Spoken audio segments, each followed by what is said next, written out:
Not only is the rally impressive in that the U.S. markets hit new all-time highs, but it's very broad. We've seen emerging markets post gains in 4 of the last 5 or 5 of the last 6 days, significant gains as well, maybe 1% each day.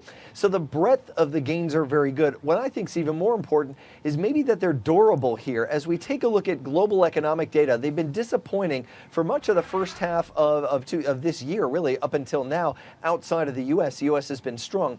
What I've noticed with the economic data in the last few years is that the seasonal adjustments have been off, meaning that as we get into the summer months, temperatures heat up in the northern hemisphere, we see the economic data disappoint consistently, disappoint expectations, and as things cool off, the data begins to surprise positively.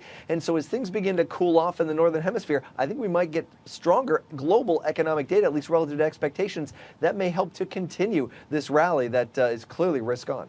Okay, that's a very interesting take, Jeff, because yes, the strength of the US economy has clearly been one of those key bullish factors that have been helping to encourage investors to continue to buy these stocks, even in the face of some serious headwinds and a number of bricks in that wall of worry. So it's now the time, if you do believe that the US markets can continue to grow, is it time to start putting some fresh money into the market and looking for opportunities, or is it time to actually start fading some of these gains and taking some risk off the table?